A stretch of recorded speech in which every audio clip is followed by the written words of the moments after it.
إن الحمد لله نحمده ونستعينه ونستغفره ونعوذ بالله من شرور أنفسنا ومن سيئات أعمالنا من يهده الله فلا مضل له ومن يضلل فلا هادي له وأشهد أن لا إله إلا الله وحده لا شريك له وأشهد أن محمدا عبده ورسوله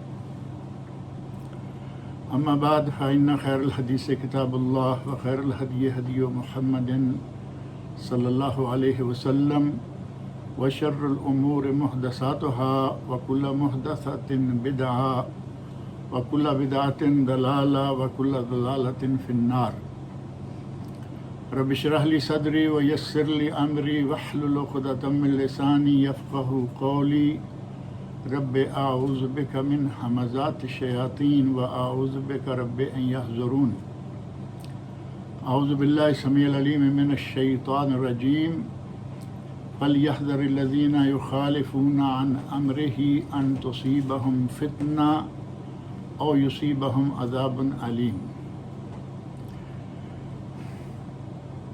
ہر قسم کی تعریف و توصیف اور حمد و ثنا خالق کائنات مالک ارض و سما کے لیے ہے، جس نے ہمیں ان گنت نعمتوں سے نواز رکھا ہے۔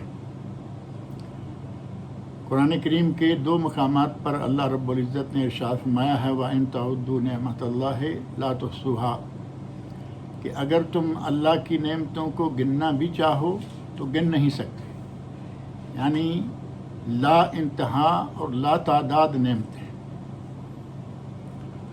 اور اس کی ان نعمتوں میں سے بہت بڑی نعمت یہ ہے کہ اللہ رب العزت نے ہمیں مسلمان بنایا، ہمیں امام الانبیاء ورسول حضرت محمد رسول اللہ صلی اللہ علیہ وسلم کا امتی بنایا، اور ہمیں وہ دین دیا جو دین پہلے تمام ادیان کا ناسخ سب سے کامل اور مکمل دین ہے، اور اس کے کامل و مکمل ہونے کی گواہی اللہ رب العزت نے خود قرآن کریم میں سورہ مائدہ کی آیت نمبر 3 میں آسمان سے گواہی نازل فرمائی اور ارشاد فرمایا الیوم اکملت لکم دینکم واتممت علیکم نعمتی ورضیت لکم الاسلام دینا، آج میں نے تم پر تمہارا دین مکمل کر دیا ہے، تمہارے لیے نعمتوں کا اتمام کر دیا اور دین اسلام کو تمہارے لیے بحیثیت دین پسند کر لیا ہے۔ یہ تکمیل دین کی آیت کب نازل ہوئی؟ بڑی معروف بات ہے کہ اس وقت نبی اکرم صلی اللہ علیہ وسلم میدان عرفات میں حجۃ الوداع کے موقع پر یہ آیت نازل ہوئی، تو گویا اس آیت کو نازل ہوئے 1450 سال، کم و بیش 1450 سال ہو رہے، تب سے اللہ رب العزت نے ہمارے لیے ہمارا دین مکمل کر رکھا ہے، کوئی کمی، بالکل کوئی عیب، کوئی نقص اس دین اسلام میں نہیں ہے۔ اور نبی وہ دیا آدم علیہ السلام سے لے کر حضرت عیسیٰ علیہ السلام تک جتنے بھی انبیاء اور رسل آئے ہیں ان سب کا امام نبی، امام الانبیاء والرسل۔ اللہ رب العزت کی کس کس نعمت کا تذکرہ کیا جائے؟ اللہ رب العزت نے ہمیں جو نبی عطا فرمایا، جس نبی کا اللہ رب العزت نے ہمیں امتی بنایا، وہ نبی آخر الزمان بھی ہیں۔ نبی صلی اللہ علیہ وسلم کی تعریف، نبی اکرم صلی اللہ علیہ وسلم کا تعارف، سیرت بہت لمبا چوڑا موضوع ہے، کئی جلدیں، بعض اہل علم نے 9، 10، 12 جلدیں نبی صلی اللہ علیہ وسلم کی سیرت پر تحریر فرمائی۔ اللہ رب العزت نے ہمیں یہ موقع دیا کہ ہم نبی اکرم صلی اللہ علیہ وسلم کی سیرت کو پڑھیں، نبی صلی اللہ علیہ وسلم کی سیرت کو سمجھیں، اور نبی اکرم صلی اللہ علیہ وسلم نے جو دین ہمیں دیا اس پر عمل کر کے دکھائیں۔ لیکن ہمارا رویہ کچھ عجیب سا ہوتا ہے کہ ہم نبی صلی اللہ علیہ وسلم کے لائے ہوئے دین، آپ کی تعلیمات پر عمل کریں نہ کریں، لیکن حب مصطفیٰ، عشق رسول وہ لفظ جو نہ قرآن کریم میں نہ کسی بھی صحیح حدیث میں آیا، ہمارے بھائی عاشقان رسول بنتے ہیں۔ اتنا عجیب سا لفظ ہے کہ کبھی کوئی اپنی ماں بہن کے لیے بھی استعمال نہ کرے، لیکن نبی صلی اللہ علیہ وسلم کے لیے استعمال کر، عاشقان مصطفیٰ، عاشقان رسول، عاشقان گلستان رسول، پتہ نہیں کیا کیا القاب لیے پھرتے ہیں۔ وہ محض ان القاب کو اپنے اوپر فٹ کر کے، اور پورے سال کے اندر ایک دن صرف، یہ بھی نہیں کہ وہ سارا سال بڑی نمازیں پڑھتے ہیں، روزے رکھتے ہیں، زکاتیں دیتے، صدقات کرتے، سال میں ایک دن صرف، اور وہ بھی 12 ربیع الاول۔ اور اس 12 ربیع الاول کو جو کچھ وہ کرتے ہیں تھوڑا سا ذکر کریں گے، لیکن کیا سال میں وہ صرف ایک دن ہی عشق رسول کا مظاہرہ کرتے ہیں؟ اور جو لوگ سال میں اس دن جشن نہیں مناتے، عید نہیں مناتے، انہیں کہیں گے کہ یہ گستاخ ہیں، کہیں گے کہ یہ گستاخ ہیں۔ کیوں گستاخ ہیں بھائی؟ کہتے ہیں کہ یہ جشن عید میلاد النبی نہیں مناتے، اس لیے یہ گستاخ ہیں، جبکہ اصل حقیقت یہ ہے کہ اگر جشن عید میلاد النبی منانا کوئی اجر و ثواب ہوتا تو اس کا مطلب یہ ہے کہ یہ عبادت ہے، اور اگر یہ عبادت ہے تو اس کے لیے کوئی دلیل ہونی چاہیے تھی کتاب اللہ اور سنت رسول صلی اللہ علیہ وسلم سے۔ کتاب اللہ اور سنت رسول میں اس کی کوئی دلیل ہے یا نہیں، اس کا تذکرہ بھی ہم بعد میں کرتے ہیں، لیکن دیکھنا یہ ہے کہ جو ہمارے روزمرہ کے معمولات ہیں، عام چیزیں ہیں، عادات ہیں، ان میں تمام اہل علم جانتے ہیں کہ ان میں اباحت ہے، کہ وہ جائز ہیں جب تک کوئی اس کا منع کرنے کا ثبوت نہ ہو۔ اور جہاں تک تعلق ہے عبادات کا، تو عبادات میں اصل اباحت نہیں، عبادات میں اصل توقیف ہے۔ اہل علم سے یہ بات مخفی نہیں ہے، عبادات میں اصل توقیف ہے کہ اگر قرآن کریم یا نبی اکرم صلی اللہ علیہ وسلم کے کسی ارشاد سے یہ پتہ چلتا ہے کہ یہ کام کرو تو پھر وہ عبادت ہے۔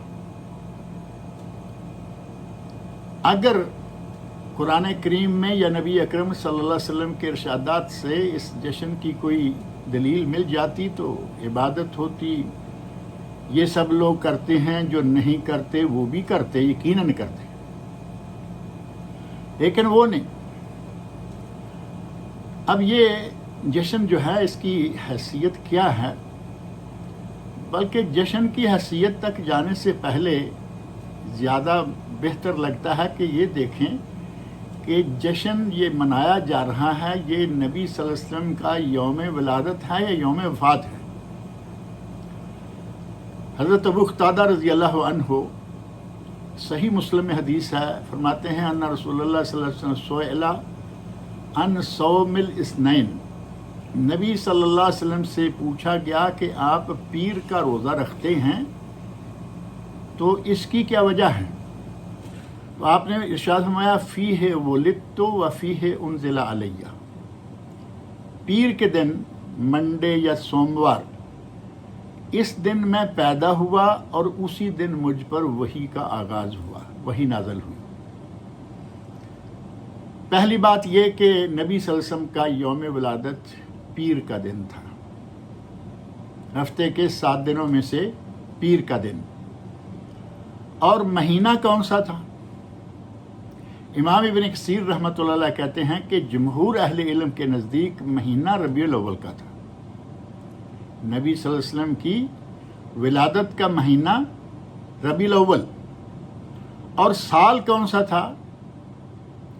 عربوں کے یہاں چونکہ اس وقت تک کبھی تقویم نہیں تھی، کیلنڈر نہیں تھا کہ جس سے وہ حساب کتاب لگایا کرتے ہوتے، اس وقت تک یہی ہوتا تھا کہ کسی بڑے واقعہ کو سامنے رکھا جاتا اور کہا جاتا کہ فلاں واقعہ جب پیش آیا، فلاں بچہ تب پیدا ہوا جب یہ ہوا، فلاں بچہ پیدا ہوا. جیسے ہمارے یہاں بہت سارے ایسے تاریخ بتانے والے کہتے ہیں جی یہ بیٹا ہمارا اس وقت پیدا ہوا جب جنگ آزادی لڑی جا رہی تھی انگریزوں کے ساتھ، یعنی 1947. تو نبی اکرم صلی اللہ علیہ وسلم کا سال ولادت ہے عام الفیل، وہ سال جس سال ابرہہ نے مکہ مکرمہ پر حملہ کیا تھا، ہاتھی لے کر آیا تھا. امام سہیلی رحمۃ اللہ علیہ اور اسی طرح امام ابن اسحاق رحمۃ اللہ علیہ، ان دونوں کا کہنا ہے کہ اس عام الفیل کے ٹھیک 50 دن کے بعد، جس دن وہ ہاتھی آیا، عام الفیل تو پورا سال ہو گیا نا، جس دن ہاتھی والوں نے مکہ مکرمہ پر حملہ کرنے کی کوشش کی اور اللہ نے راستے میں تباہ و برباد کیا، اس واقعہ کے 50 دن بعد نبی اکرم صلی اللہ علیہ وسلم اس دنیا میں تشریف لائے، آپ کی ولادت ہوئی. اب پیر کا دن بھی طے ہے، سال عام الفیل بھی طے ہے، مہینہ ربیع الاول بھی طے ہے. اب رہ گیا معاملہ یوم ولادت کا کہ وہ کون سی تاریخ تھی، تاریخ ولادت کون سی. مورخین اور سیرت نگاروں نے اس کے لیے کئی تاریخیں بتائی ہیں. کسی نے کہا 2 ربیع الاول، 8 ربیع الاول، 10، 12، 17، 18 اور بعض نے کہا 22 ربیع الاول. اور ان ساری تاریخوں میں سے 2 تاریخیں 8 اور 12 ان پر زیادہ رجحان قرار دیا گیا، اور مشہور ترین تاریخ تو 12 ہے، لیکن صحیح ترین تاریخ 12 نہیں ہے. صحیح ترین تاریخ کون سی بنے گی؟ امام ابن کثیر، علامہ ابن حزم اور کئی دیگر ائمہ نے 8 کو راجح قرار دیا کہ 8 ربیع الاول کو نبی صلی اللہ علیہ وسلم کا یوم ولادت ہے. یہ پہلے کے کبار ائمہ علماء ہیں، جبکہ دور حاضر کے ماضی قریب کے 2 سیرت نگاروں میں سے علامہ شبلی نعمانی رحمۃ اللہ علیہ نے اپنی کتاب سیرت النبی میں، اور قاضی سلیمان منصور پوری رحمۃ اللہ علیہ نے اپنی کتاب رحمۃ للعالمین میں یہ بات بالتحقیق ذکر کی ہے کہ وہ تاریخ جو ہے وہ 9 ربیع الاول ہے. اور پھر اسی پر بس نہیں، بلکہ عرب تاریخ دان محمد طلحہ عرب نے یہ بات ذکر کی کہ وہ تاریخ 9 ہی ہے، 9 تاریخ ہی ہے، 8 نہیں.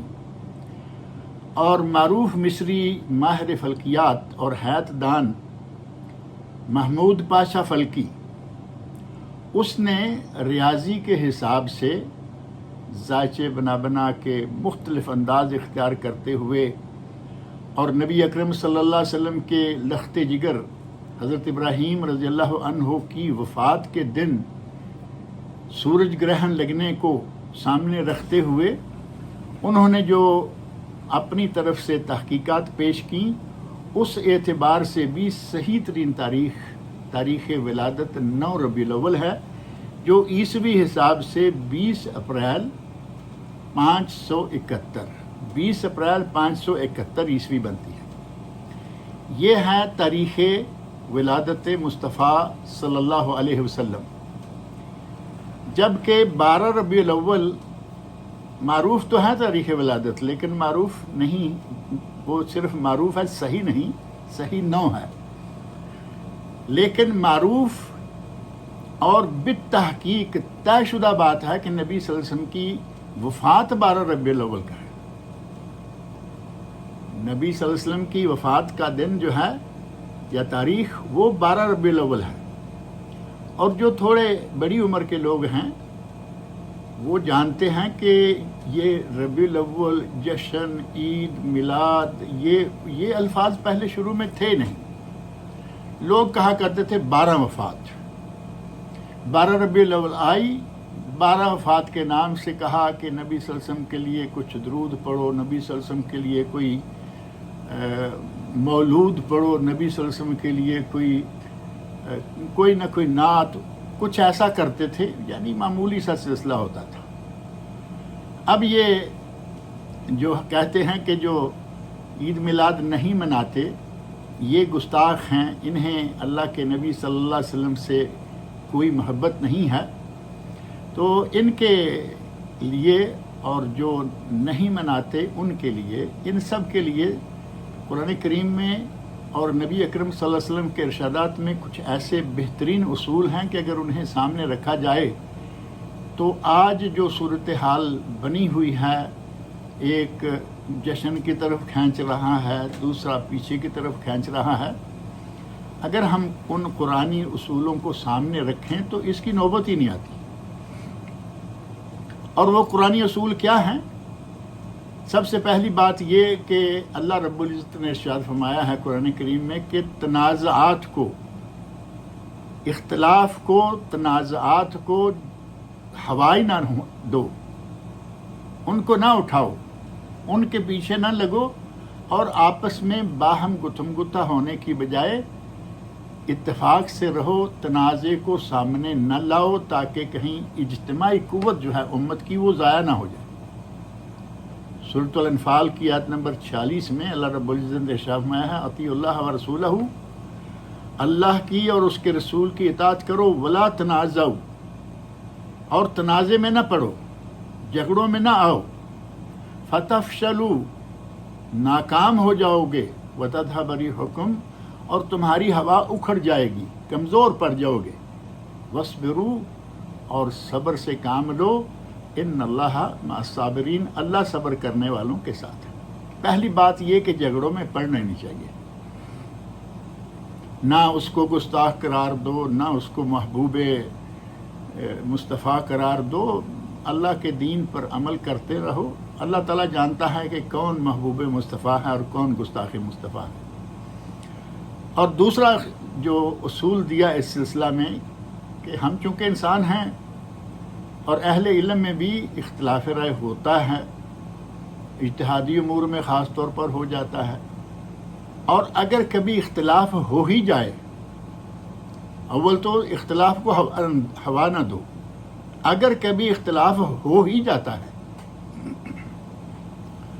تو اس وقت ہمیں کیا کرنا چاہیے؟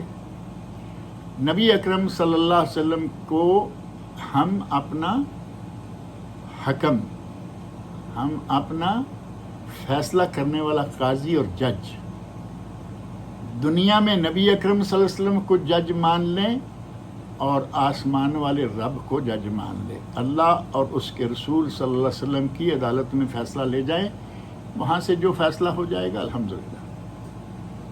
کسی صحابی، کسی تابعی، کسی امام، کسی مفسر، کسی محدث نہیں، اللہ اور اس کے رسول۔ چنانچہ ارشاد فرمایا سورۃ النساء کی آیت نمبر 59 میں اللہ رب العزت ارشاد فرماتے ہیں فَإِن تَنَازَعْتُمْ فِي شَيْءٍ فَرُدُّوهُ إِلَى اللَّهِ وَالرَّسُولِ، اگر تم میں کسی بات پر تنازع ہو ہی جائے تو اسے اللہ اور اس کے رسول کی طرف لٹا دو، ان کنتم تؤمنون باللہ والیوم الآخر، اگر تم اللہ پر اور آخرت کے دن پر ایمان لانے والے ہو۔ اگر تم ایسا کرنے والے ہو، ایماندار ہو، قیامت پر ایمان ہے، تو فرمایا کہ اپنے متنازع فی، مختلف فی مسئلہ کو اللہ کے حضور پیش کر دو، قرآن کریم سے پوچھ لو، نبی اکرم صلی اللہ علیہ وسلم کی احادیث موجود ہیں، صحیح سند سے ثابت جتنی احادیث بھی تقریباً اکٹھی ہو چکی ہیں، ان سے پوچھ لو، آپ کو مسئلہ جو آ جائے گا سامنے وہی زیادہ صحیح ہوگا۔ ذالک خیر و احسن تاویلا، یہی بہتر ہے اور نتیجے کے اعتبار سے بھی یہی اچھا ہے۔ اور تیسرا اصول قرآن پہ پیش کیا، نبی صلی اللہ علیہ وسلم کے فرمان پہ پیش کیا، اور اب اپنی مرضی کریں گے، نہیں۔ اللہ رب العزت نے ارشاد فرمایا سورۃ النساء کی آیت نمبر 65 میں فلا وربک لا یؤمنون حتی یحکموک فیما شجر بینہم، قسم ہے تیرے رب کی، فلا وربک تیرے رب کی قسم ہے، لا یؤمنون یہ لوگ اس وقت تک ایماندار نہیں ہو سکتے، حتی یحکموک فیما شجر بینہم جب تک کہ اپنے مختلف فی مسائل میں آپ کو اپنا قاضی نہ مان لے۔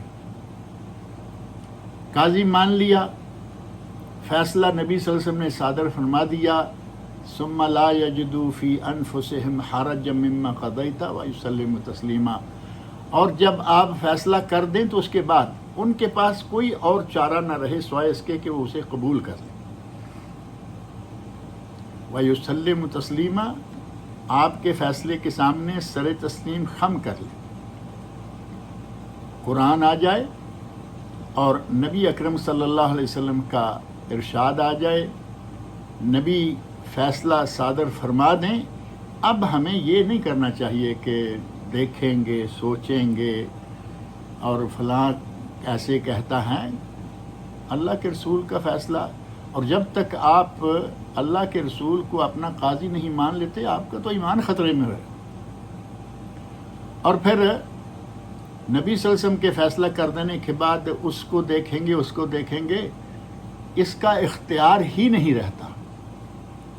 اللہ رب العزت نے یہ بات بھی قرآن کریم میں ذکر فرمائی ہے، سورۃ الاحزاب کی آیت نمبر 36 میں اللہ تعالیٰ فرماتے ہیں وما کان لمؤمن ولا مؤمنہ، کسی مومن مرد اور کسی مومن عورت کے لیے یہ جائز نہیں ہے، اذا قضى اللہ ورسولہ امرا جب اللہ اور اس کے رسول کسی معاملہ میں اپنا فیصلہ کر دیں، ان یکون لہم الخیرۃ من امرہم، نبی صلی اللہ علیہ وسلم کا فیصلہ آ جانے کے بعد، اللہ رب العزت کا فیصلہ اور نبی صلی اللہ علیہ وسلم کا فیصلہ آ جانے کے بعد کسی کو یہ اختیار نہیں رہتا کہ وہ اب اپنی مرضی کرے، بلکہ اب اسے اس فیصلے کو اختیار کرنا ہوگا۔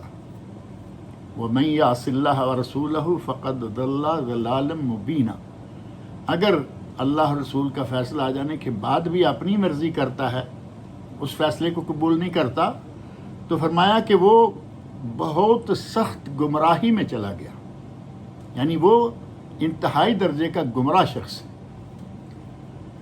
اب آپ بتائیے کہ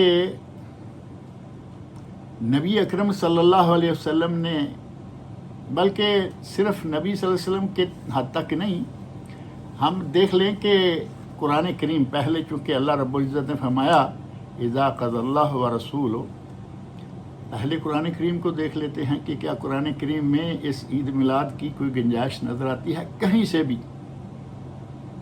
30 سپارے قرآن کریم کے، 114 صورتیں اور 6600 کچھ آیات، ساری آیات مکمل طور پر آپ اچھی طرح ترجمہ سمیت پڑھ کے دیکھ لیں، آپ کو کہیں سے یہ جشن نظر نہیں آئے گا۔ اور دوسری اتھارٹی ہمارے پاس جو اللہ رب العزت نے بیان فرمائی وہ ہیں رسول اللہ صلی اللہ علیہ وسلم، اور رسول اللہ صلی اللہ علیہ وسلم پہلے 13 سال جب آپ مکہ مکرمہ میں تھے، نبوت کے 13 سال، اس وقت مان لیتے ہیں کہ مسلمانوں کی حالت ذرا پتلی تھی، کمزور تھے، مالی طور پر اتنے زیادہ آپ کے پاس نہ نبی صلی اللہ علیہ وسلم کے پاس وسائل تھے اور نہ صحابہ کے پاس۔ سمجھ سکتے ہیں کہ ان دنوں میں شاید یہ جھنڈیاں لگانا اور یہ سبیلیں لگانا اور یہ وہ کرنا، اس وقت آپ کے پاس اتنے وسائل نہیں تھے، لیکن جب اگلے 10 سال ہیں مکہ مکرمہ سے ہجرت کر کے جب آپ مدینہ منورہ چلے گئے، تو وہاں تو آپ ریاست کے امیر تھے، حاکم تھے ریاست مدینہ کے، اور دنیا بھر کی دولتیں آپ کے قدموں پر ڈھیر ہو گئی تھی، کیسر و کسریٰ کے خزانے آ گئے، دولت کی، پیسے کی کوئی کمی نہیں رہی تھی۔ لیکن کیا نبی صلی اللہ علیہ وسلم نے کچھ ایسا کیا؟ مدینہ کی گلیوں میں جھنڈیاں لگوائیں، موم بتیاں لگوائیں، چراغاں کیا، سبیلیں لگوائیں، جلوس نکلوائے، کسی کو بھنگڑے ڈالنے کے لیے کہا گیا، قوالیاں سنائی گئیں، کچھ بھی ایسا نہیں ہے۔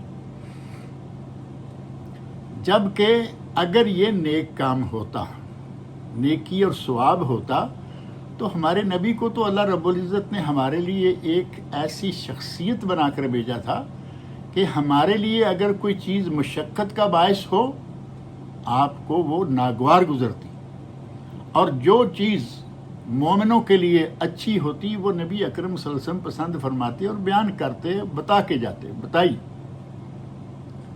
جیسا کہ سورہ توبہ کی آیت نمبر 128 پڑھ کے دیکھ لیں، لَقَدْ جَاءَكُمْ رَسُولٌ مِّنْ أَنفُسِكُمْ، تم ہی میں سے تمہارا رسول آیا۔ اب یہاں تم ہی میں سے کا ترجمہ کریں تو پھر وہ ایک الگ مسئلہ چھڑ جائے گا۔ تم ہی میں سے رسول آیا، عزیز علیہ ما عنتم، جو تمہارے لیے مشقت کا باعث ہے، اسے ناگوار ہے۔ حریص علیکم، وہ بڑی ہی حرص رکھتے ہیں کہ آپ کے لیے کوئی خیر کا پہلو چھوٹ نہ پائے اور کوئی ایسا شر نہ ہو جو نبی صلی اللہ علیہ وسلم آپ کے لیے بیان نہ کر دیں۔ بالمومنین رؤوف الرحیم، مومنوں کے لیے آپ کتنے رحم دل، کتنے مہربان ہیں۔ تو نبی اکرم صلی اللہ علیہ وسلم جن کی یہ صفت بیان کی گئی قرآن کریم میں، کیا آپ نے ہمیں یہ اتنی بڑی خیر ہمیں نہیں بتائی، صحابہ کو نہیں بتائی؟ اگر یہ خیر ہوتی تو یقیناً نبی صلی اللہ علیہ وسلم اپنے صحابہ کو، خلفاء کو بتا کے گئے ہوتے، لیکن پورے خزانہ حدیث میں، ذخیرہ حدیث میں کہیں بھی ایسا کچھ نظر نہیں آتا جو ہم آج کل کر رہے ہیں۔ یا پھر ہمیں کھل کر اس بدگمانی کا اعلان کر دینا چاہیے کہ نعوذ باللہ نبی صلی اللہ علیہ وسلم نے ہم تک دین پورا نہیں پہنچایا۔ یہ بات آپ کو بتانی چاہیے تھی، نہیں بتا کر گئے، جبکہ ایسا بالکل بھی نہیں، نعوذ باللہ۔ حجۃ الوداع کے موقع پر نبی اکرم صلی اللہ علیہ وسلم نے 1.25 لاکھ صحابہ کے سامنے یہ بات واضح کر دی تھی، اللہم حل بلغت، اے اللہ تو جانتا ہے کہ میں نے تیرا دین پہنچا دیا ہے یا نہیں، اور ساتھ ہی صحابہ کرام سے گواہی لی کہ میں نے کیا اللہ کا دین تمہیں پہنچا دیا یا نہیں۔ سارے لوگوں نے بیک زبان ہو کر یہ گواہی دی کہ آپ نے پورا دین ہم تک پہنچا دیا ہے۔ اب یہ دو اتھارٹی بہت بڑی اللہ رب العزت جو ساری کائنات کا خالق و مالک ہے، اور حضرت محمد رسول اللہ صلی اللہ علیہ وسلم جو امام الانبیاء والرسل ہیں، پورے بنی بشر کے سرتاج ہیں۔ ان دونوں جگہوں سے تو عید میلاد کی کوئی دلیل، کوئی ثبوت نہیں ملتا، لیکن تھوڑا سا اور آگے بڑھ جاتے ہیں۔ خلفاء راشدین، نبی اکرم صلی اللہ علیہ وسلم کے چاروں خلفاء اور صحابہ کرام کی بجائے اگر خاص خلفاء راشدین کی بات کریں، چاروں کی، تو آپ جانتے ہیں کہ ظاہر کہ تاریخ سیرت تو آپ پڑھتے رہتے ہیں، آپ جانتے ہیں حضرت ابوبکر صدیق رضی اللہ عنہ، نبی صلی اللہ علیہ وسلم نے کہا، ارشاد فرمایا کہ ہمیں ضرورت ہے تعاون کی جہاد کے لیے، تو وہ جو کچھ تھا وہ سب اٹھا کے لے آئے۔ حضرت عمر فاروق اور حضرت ابوبکر صدیق کا واقعہ بڑا معروف ہے۔ پوچھا صدیق کیا لائے ہو؟ تو کہا کہ سب کچھ لے آیا ہوں، گھر میں اللہ اور اس کے رسول کی محبت چھوڑا ہے بس۔ جو اتنے جانسار تھے، کیا وہ 4-6 جھنڈیاں نہیں لگوا سکتے تھے؟ اور پھر وہ تو خلیفہ بھی رہے، 2 سال کے قریب وہ خلیفہ رہے، حاکم، اور ریاست مدینہ کے نہیں، اس وقت بہت دور دور تک ریاست جا چکی تھی۔ اور پھر عمر فاروق رضی اللہ عنہ 10 سال کے قریب وہ رہے، حضرت عثمان غنی، حضرت علی رضی اللہ عنہما یہ دونوں بھی ایک عرصے تک خلفاء رہے. جو لوگ نبی صلی اللہ علیہ وسلم کے اشارہ ابرو پر جان قربان کرنے کے لیے تیار رہتے تھے، کیا ان سے یہ تھوڑا سا خرچہ نہیں ہوتا تھا کہ وہ بھی عید میلاد منا لیتے؟ لیکن ایسا کچھ ہوتا تو مناتے. اور ان کی خلفاء راشدین کی جو بات ہے وہ بھی ایک اتھارٹی ہے، کیونکہ حضرت ارباض بن ساریہ رضی اللہ تعالیٰ عنہ کی ایک حدیث بڑی معروف ہے جو ابو داؤد، ترمذی، سنن ابن ماجہ اور صحیح ابن حبان میں صحیح سند سے ثابت ہے. وہ بیان فرماتے ہیں وَأَذَنَ رسول اللہ صلی اللہ علیہ وسلم موعظہ بلیغہ، نبی صلی اللہ علیہ وسلم نے ہمیں ایک بڑا بلیغ واعظ فرمایا. وجلت منها القلوب وذرفت منها العیون، جس سے لوگوں کے دل دہل گئے اور آنکھوں سے آنسو بہ نکلے. فقلنا یا رسول اللہ کأنها موعظۃ مودع، ہم نے عرض کیا یا رسول اللہ لگتا ہے کہ کوئی الوداعی واعظ ہے. فاوصنا، ہمیں وصیت فرمائیے. بات اس حدیث میں کافی ساری ہے، لمبی ہے. آپ نے ارشاد فرمایا من یعش منکم بعدی فسیری اختلافا کثیرا، جو میرے بعد زندہ رہے گا وہ بہت سارے اختلافات دیکھے گا. اب جب اختلافات دیکھے گا تو اس وقت کون سا رویہ اختیار کرنا ہے؟ فعلیکم بسنتی وسنت الخلفاء الراشدین المہدیین من بعدی، تم پر میری سنت اور میرے خلفاء راشدین کی سنت یہ لازم ہے. ان کو عضو علیہ بالنواجذ، اپنی داڑوں میں دبا کے رکھو، یعنی اتنا سخت مضبوطی سے پکڑو جیسے دانتوں میں رسی وغیرہ کو دبا کے پکڑ لیا جاتا ہے. اور ساتھ ہی فرمایا وَإِيَّاكُمْ وَمُحْدَثَاتِ الْأُمُورِ، بدعات سے، دین میں پیدا کیے گئے نئے نئے کاموں سے بچنا. فَإِنَّ كُلَّ مُحْدَثَةٍ بِدْعَةٍ، ہر نیا کام جو دین میں داخل کیا جائے گا وہ بدعت ہے. وَكُلَّ بِدْعَةٍ ضَلَالَةٍ، ہر بدعت گمراہی ہے. وَكُلَّ ضَلَالَةٍ فِي النَّارِ، اور ہر گمراہی کا انجام جہنم ہے. اور صحیح مسلم میں یہ بات موجود ہے ان نبی صلی اللہ علیہ وسلم کان یقول فی خطبتہ، آپ اپنے خطبہ میں، یہ الفاظ وہ ہیں جو آج بھی خطبہ حضرات جمعہ میں یہ کہتے آ رہے ہیں. اما بعد فإن خیر الحدیث کتاب اللہ وخیر الہدی ہدی محمد وشر الامور محدثاتها وکل محدثۃ بدعہ. بہترین بات اللہ رب العزت کا کلام، بہترین راستہ نبی اکرم صلی اللہ علیہ وسلم کا راستہ ہے. یہ دو چیزیں سب سے بہترین ہیں. اور دین میں نئی نئی چیزیں داخل کرنے سے بچو، نئی نئی چیزیں دین میں داخل مت کرو. اور ساتھ ہی یہ فرما دیا کہ دین میں داخل کی جانے والی نئی نئی چیزیں جو ہیں وہ گمراہی ہیں، بدعات ہیں، گمراہی ہیں، اور گمراہی کا انجام جو ہے وہ جہنم ہے. نسائی میں کل بدعۃ ضلالہ و کل ضلالۃ فی النار، صحیح سند سے نسائی میں یہ آخری الفاظ بھی ثابت ہیں. اور پھر نبی صلی اللہ علیہ وسلم کا ارشاد ہے افترقت الیہود علی 71 فرقہ، یہود 71 فرقوں میں بٹ گئے. وافترقت النصارى علی 72 فرقہ، عیسائی 72 فرقوں میں بٹ گئے. وستفترق امتی علی 73 فرقہ، میری امت 73 فرقوں میں بٹ جائے گی. اور 72 فرقوں میں بٹنے کے بعد ان میں سے صرف ایک ہوگی، جو ایک فرقہ ہوگا یا ایک جماعت ہوگی جو جنت میں جائے گی. کلھا فی النار الا واحدہ. اور صحابہ کرام نے اس الا واحدہ کا وصف پوچھا کہ وہ کون ہے، تو آپ نے کسی جماعت کا نام نہیں لیا بلکہ آپ نے کام بتایا. نام سے نہیں، نجات نام سے نہیں بلکہ کام سے ہے.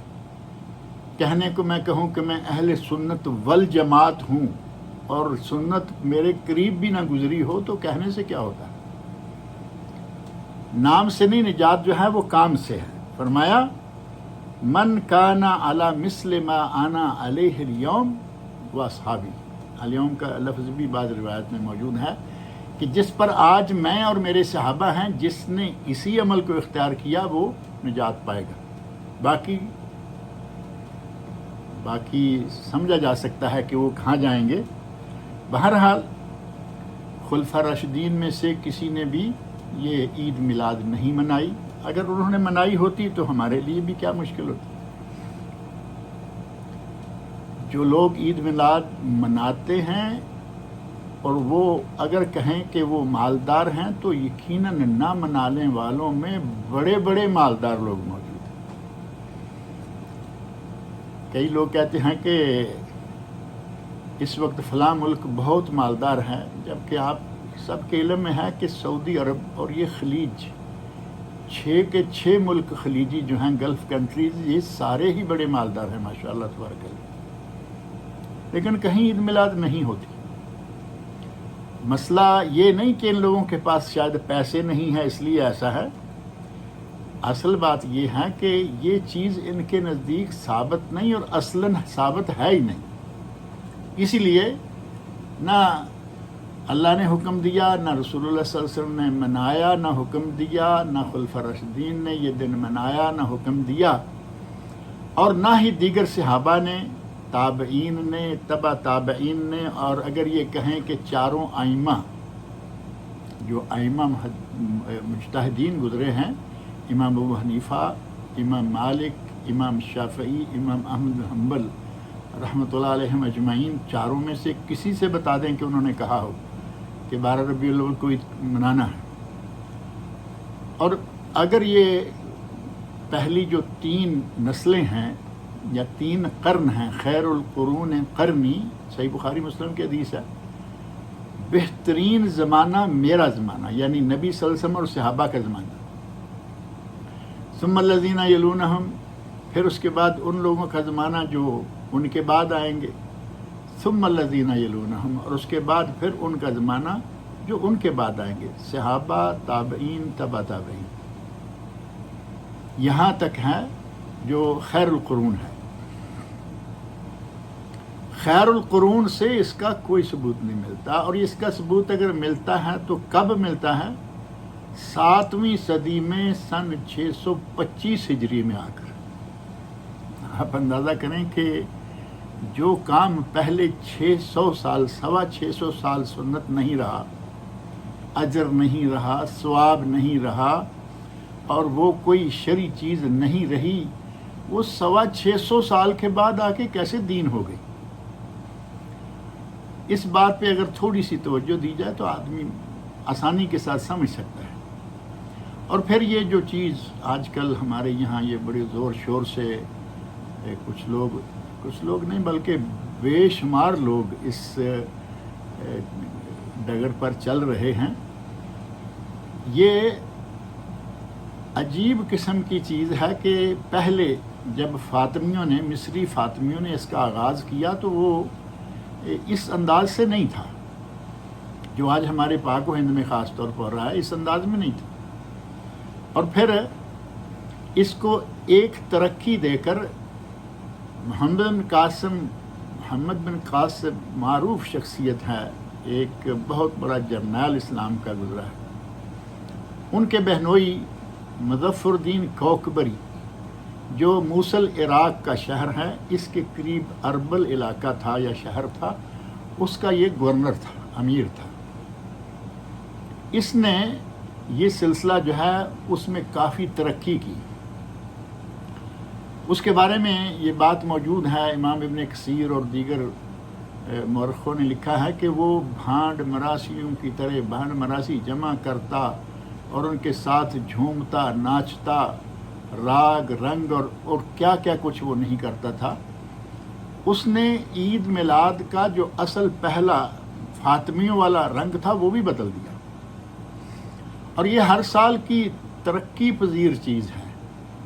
عید میلاد ہر سال کی ترقی پذیر چیز ہے، آپ دیکھیں گے کہ پہلے مولود شریف، بلکہ اس سے بھی پہلے 12 وفات، پھر مولود شریف، اس کے بعد آگے گزرے تو آہستہ آہستہ عید میلاد، عید کا لفظ ڈالا گیا. عید کے بعد اس کو جشن کا نام دے دیا گیا، جشن عید میلاد. یعنی یہ ترقی کے منزلیں ہیں. اور پہلے نعتیں اور قوالیاں، اب باقاعدہ بھنگڑے اور ڈانس اور مرد و اور زن کا خلیج، مرد و زن کا اختلاط. اور ابھی چند سال پہلے، پچھلے چند سالوں کے اندر اتنی ترقی ہو گئی کہ نوجوان لڑکیوں کو چوک کے اندر بٹھا کر حوروں کا تصور پیش کیا گیا. آپ لوگوں نے بھی یقیناً وہ دیکھا ہوگا معاملہ. اور مولوی حضرات نے بھی ایک نئی ترقی کر لی کہ انہوں نے باقاعدہ کیک کاٹا. 12 ربیع الاول کو بڑا سا کیک لے کے آئے اور اسی کے سائز کا چھرا بھی لائے، تلوار ٹائپ، اور کیک کاٹا 12 ربیع الاول کو. اور مولوی حضرات، اب شکل سے تو ہم مولوی ہی کہیں گے، تھے وہ مولوی یا نہیں تھے، لیکن شکل، داڑیاں ماشاءاللہ دیکھنے میں لگتا تھا کہ علماء کرام ہیں. تو وہ چھری پھیر رہے ہیں اور ساتھ کہہ رہے ہیں ہیپی برتھ ڈے یا رسول اللہ. یہ فاطمیوں نے جب یہ شروع کیا تھا تو اس وقت انہوں نے عیسائیوں کی کرسمس کو دیکھ کر ہی شروع کیا تھا.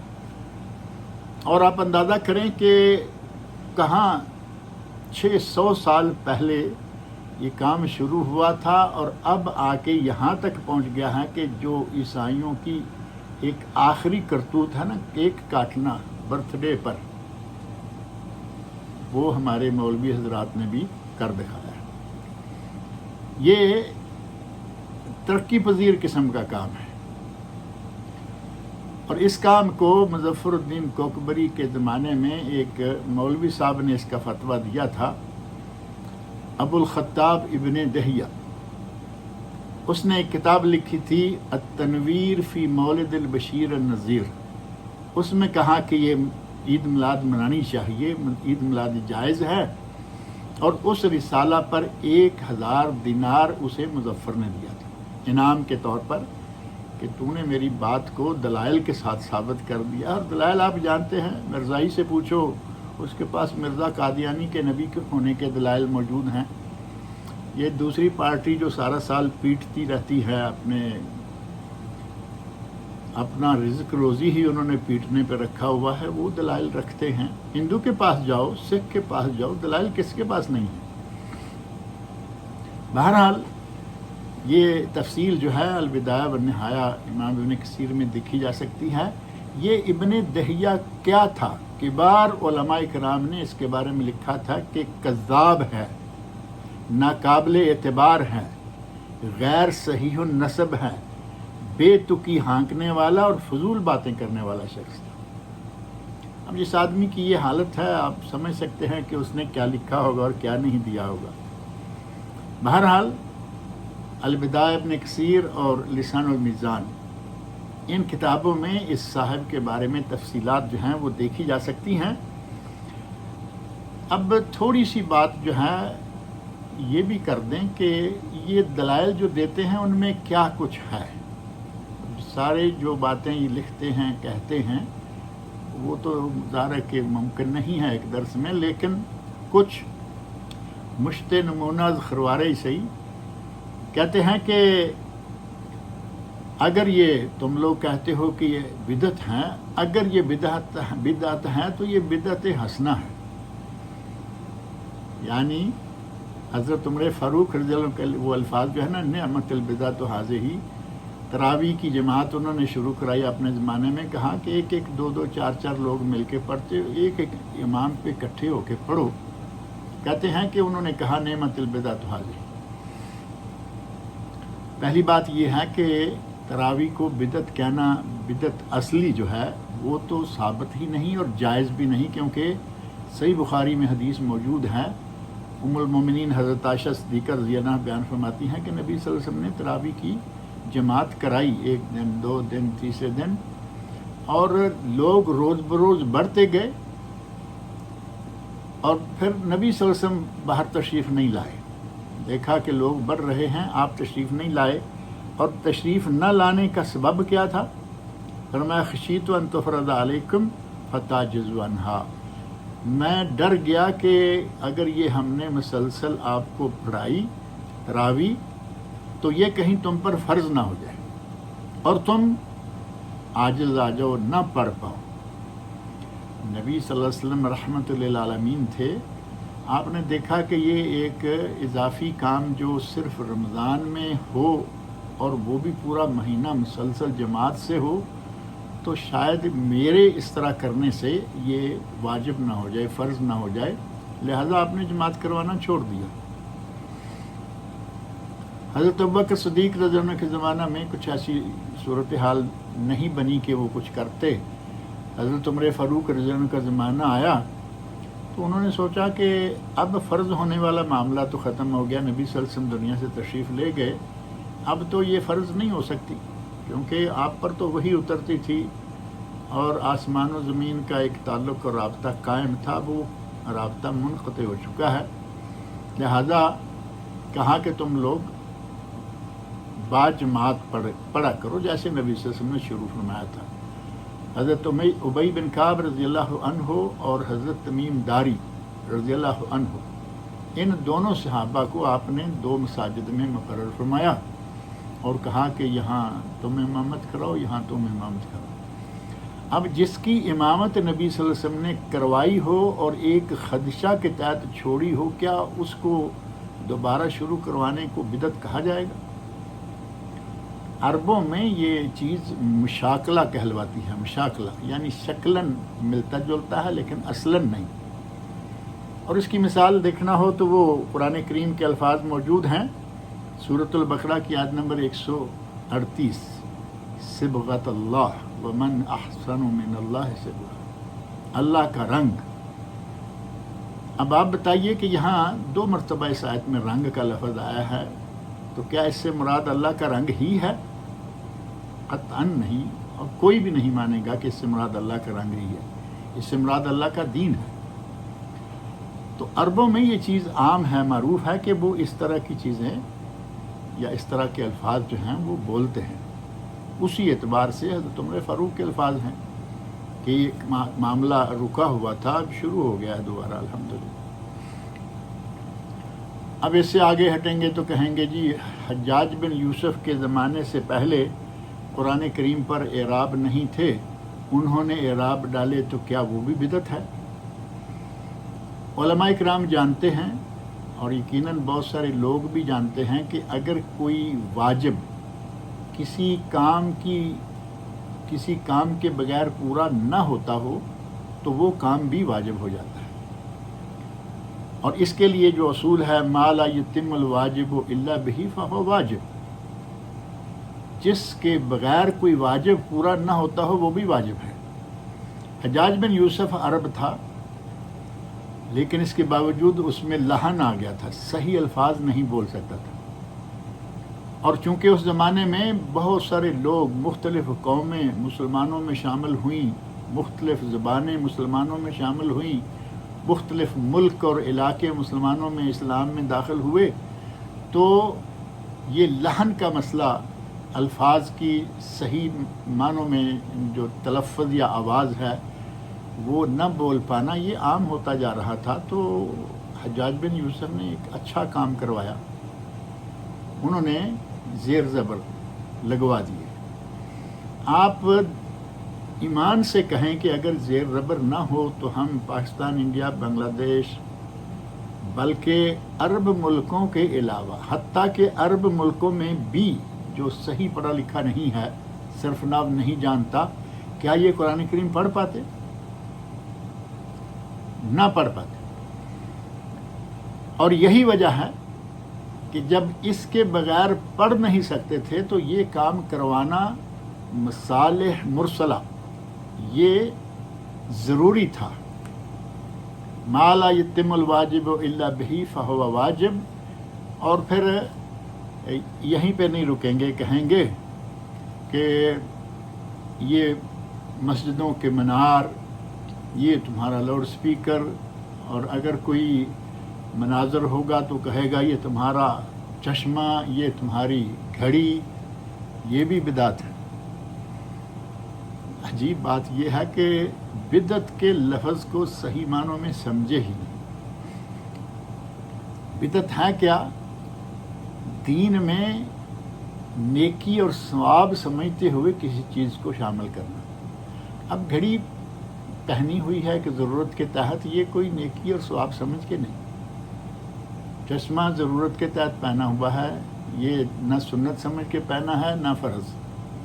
اسی طرح مسجدوں کے لاؤڈ اسپیکر ہیں، محراب ہیں، منارے ہیں، حتیٰ کہ پھر حضرت عمر فاروق کے زمانے میں جو جو اصلاحات ہوئیں اور جو جو نئی چیزیں انہوں نے، دیوان ہے اور یہ ہے اور وہ ہے، وہ کام کیے، کہتے ہیں جی وہ بھی، جبکہ وہ سارے کے سارے کام جو ہیں وہ ضرورت تھے، شریعت یا دین یا اجر و ثواب نہیں، بلکہ ضرورت تھے.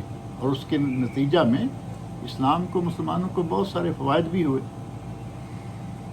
اور ایک بات یہ کرتے ہیں، کہتے ہیں کہ نعمت کا شکر ادا کرنا چاہیے. نبی اکرم صلی اللہ علیہ وسلم بہت بڑی نعمت تھے، نعمت عظمیٰ تھے، اس میں کوئی شک نہیں.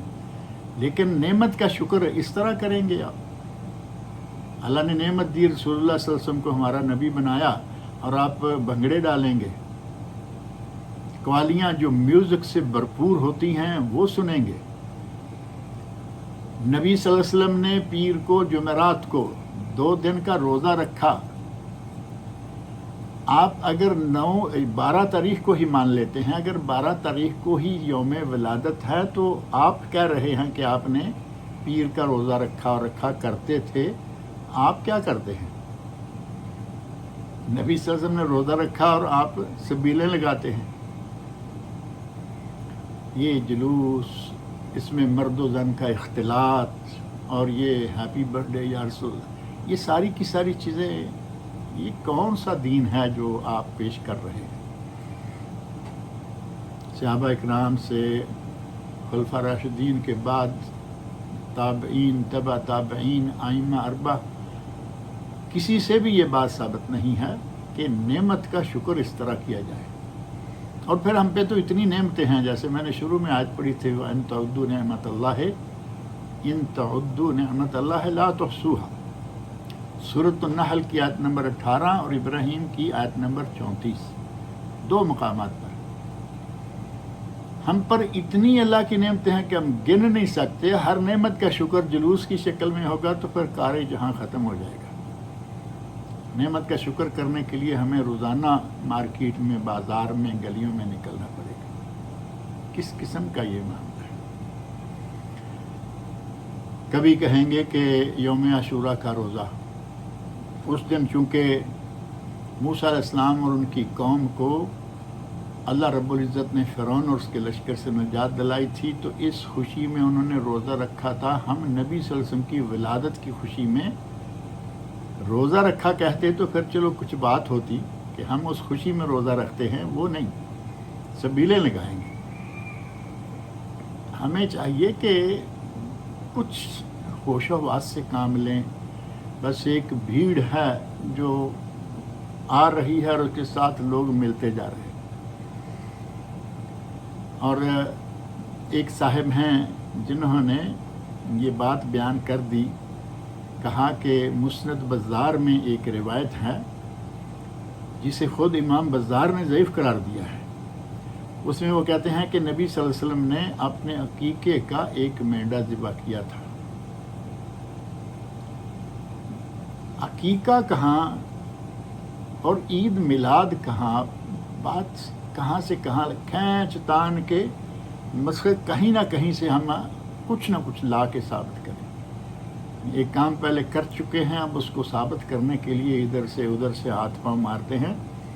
امام عبدالرزاق جو مصنف عبدالرزاق والے ہیں، معروف ہیں، وہ کہتے ہیں کہ محدثین کرام نے اس روایت کو بیان کرنے والا وہ منفرد راوی عبداللہ بن محرر، ائمہ کرام نے اس سے اس روایت کو بیان کرنے کے بعد اس سے روایت لینا ختم کر دیا۔ جس روایت نے ایک شخص کی ثقافت ختم کر دی ہے، اس روایت کی کیا قیمت ہوگی؟ آپ اسے دلیل کے طور پر پیش کرتے ہیں۔ اور پھر بعض مناظر ٹائپ لوگ تو یہ کہہ دیتے ہیں کہ نبی اکرم صلی اللہ علیہ وسلم چونکہ روزہ رکھتے تھے اپنی ولادت کے دن، تو پھر ٹھیک ہے آپ بھی روزہ رکھیں۔ روزہ نہیں، یہاں تو روزہ رکھنا تو مشکل پڑی۔ 10 تاریخ کو نبی صلی اللہ علیہ وسلم روزہ رکھا کرتے تھے۔ شیعہ سے دیکھو، وہاں بھی وہی کچھ کرتے ہیں، سوائے اپنے گال پیٹنے، سینہ کو بھی کرنے کے، باقی سبیلیں اور یہ وہ وہاں بھی اسی طرح ہوتا ہے۔ نبی صلی اللہ علیہ وسلم نے روزہ رکھا اور یہ سبیلیں لگاتے ہیں، یہ ان کی محبت مصطفیٰ ہے۔ اور پھر جب روزے کی بات آتی ہے، پیر کے روزے کی، تو اس کو لے کے اپنے لیے عید منانا شروع کر دیتے ہیں، عید میلاد۔ نبی صلی اللہ علیہ وسلم نے پیر کا روزہ رکھا تو جمعرات کا بھی رکھا۔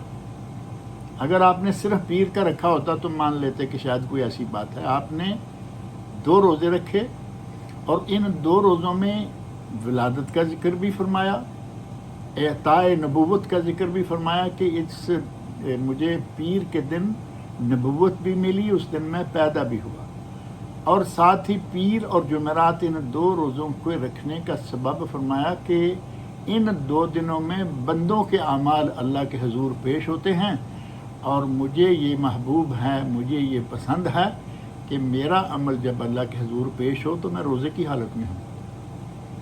کہاں سے عید میلاد یہاں آتی ہے؟ اور پھر اگر عید میلاد یا منانا ہر ہفتے میں عید میلاد مناتے تھے آپ، کوئی سمجھ نہیں آتی ہمارے لوگوں کی۔ اللہ کے نبی صلی اللہ علیہ وسلم نے مسلمانوں کے لیے 2 عیدیں مقرر فرمائیں، اور وہ بھی ایرانیوں کے، فارسیوں کے 2 وہ تہوار جو وہ منایا کرتے تھے، نوروز وغیرہ، اس کی جگہ فرمایا کہ اللہ نے ان 2 دنوں کی بجائے تمہارے لیے یہ 2 دن بدل دیے ہیں، عید الفطر اور عید الاضحیٰ۔ اب تیسرا اس طرح کی سالانہ کوئی عید ثابت نہیں ہے نبی اکرم صلی اللہ علیہ وسلم سے۔ جمعہ کے دن کو آپ نے عید قرار دیا، بلکہ عید الفطر عید الاضحیٰ سے بھی افضل قرار دیا، لیکن وہ چونکہ ہفتہ وار ہیں اور وہ جس معنوں میں عید قرار دیا گیا وہ یہ عید نہیں بنتی۔ اور کچھ لوگ ایک بات ان کی اور بھی ذکر کر دیں اور پھر بات کو چھوڑ دیتے ہیں، کہتے ہیں جی حجۃ الوداع کے موقع پر نبی صلی اللہ علیہ وسلم نے 63 اونٹ ذبح کیے تھے اپنے ہاتھ سے، اور وہ نبی صلی اللہ علیہ وسلم کی 63 اونٹ 63 سال کی عمر میں آپ نے وفات پائی۔ وہ کہتے ہیں کہ آپ نے ہر سال کے عوض ایک مینڈا ذبح کیا۔ اب آپ اندازہ کریں کہ نبی صلی اللہ علیہ وسلم قربانی ہر سال دیا کرتے تھے، ہر سال قربانی دیا کرتے تھے۔ حجۃ الوداع کے موقع پر آپ نے 100 اونٹ ذبح کیے، صرف 63 نہیں، 100 اونٹ 100 اونٹ کی قربانی دی، جن میں سے 63 اونٹ نبی صلی اللہ علیہ وسلم مدینہ منورہ سے اپنے ساتھ لائے تھے، انہیں آپ نے ہاتھ سے ذبح فرمایا، ان کو نہر کیا، اور بقیہ 37 اونٹ جو ہیں وہ حضرت علی رضی اللہ عنہ یمن سے لائے تھے، اور وہ انہوں نے نہر کیے یا ذبح کیے۔ اب اس سے عید میلاد کہاں نکلتی ہے، کیسے نکلتی ہے؟ اگر 9 ربیع الاول، چلیں اس کو چھوڑ دیتے ہیں 9 کو، 12 ربیع الاول جسے آپ عید میلاد کہتے ہیں، اگر یہ ثابت ہو جائے کہ نبی صلی اللہ علیہ وسلم نے کبھی 12 ربیع الاول کو روزہ رکھا ہو تو پھر تو کوئی بات ہے، قطعاً ثابت کوئی نہیں کر سکتا۔ اور پھر 10 ذوالحج کو آپ نے 63 اونٹ ذبح کیے، 100 کیے، کم کیے، زیادہ کیے، وہ تاریخ کون سی تھی؟ 10 ذوالحج، 12واں مہینہ 10 تاریخ، اور آپ کی عید میلاد ہے تیسرا مہینہ محرم صفر ربیع الاول، تیسرا مہینہ 12 تاریخ۔ کوئی تعلق ہے اس کا عید میلاد کے ساتھ؟ بہت عجیب و غریب، دور پار کی کوڑیاں لالا کے۔ اصل میں ہم ایک مسئلہ پہلے گھر لیتے ہیں، اس پہ چل نکلتے ہیں، جب لوگوں کی طرف سے اعتراض آنا شروع ہوتا ہے تو پھر اس کے دلائل تراشنا شروع کرتے ہیں، اور جب دلائل تراشیں گے تو پھر اسی طرح کے دلائل سامنے آئیں گے جن کا کوئی تعلق بھی نہیں ہوگا، لیکن گھسیٹ گھساٹ کے کھینچ تان کے بال کی کھال اتار کر کوشش کریں گے کہ لوگوں کو ہم منا لیں، کسی طرح لوگوں کو منا لیں، جبکہ عقل والے بندے تو ظاہر ہے کہ ان باتوں کو قبول نہیں کرتے۔ اگر شریعت میں، کتاب اللہ سنت رسول میں، خلفاء راشدین کے یہاں اور صحابہ کے یہاں یہ چیز ہوتی تو یقیناً نقل کی گئی ہوتی، اور یقیناً پھر سارے مسلمان، ابھی نماز ہے، 5 نمازیں نبی صلی اللہ علیہ وسلم نے پڑھی، صحابہ نے پڑھی، خلفاء نے پڑھی، تابعین، تبع تابعین، آج تک قیامت تک 5 پڑھی جاتی رہیں گی۔ ایسے ہی اگر عید میلاد بھی کچھ ایسا مسئلہ ہوتا تو یہ بھی اس میں نہ کوئی اختلاف کرتا اور نہ ہی کوئی شور مچاتا۔ یہ چونکہ خود ساختہ ہے اور دین میں اپنی طرف سے داخل کی گئی ہے، لہٰذا اس میں اجر و ثواب ڈھونڈنا، جو کام 650 سال بعد شروع ہوا اس میں اجر و ثواب کہاں آئے گا؟ اللہ تعالیٰ سے میری دعا ہے کہ ہم دین کو سمجھیں، کتاب اللہ اور سنت رسول کا مطالعہ کریں، اور جو ہمارے سڑک چھاپ قسم کے عاشقان رسول ہیں ان کی باتوں سے گریز کریں۔ اصل چیز کتاب اللہ اور سنت رسول ہے، اس میں اس کا کوئی ذکر نہیں ملتا۔ اللہ رب العزت سے میری دعا ہے کہ وہ ہمیں دین کو صحیح طریقہ سے سمجھنے اور اس پر عمل کرنے کی توفیق دے۔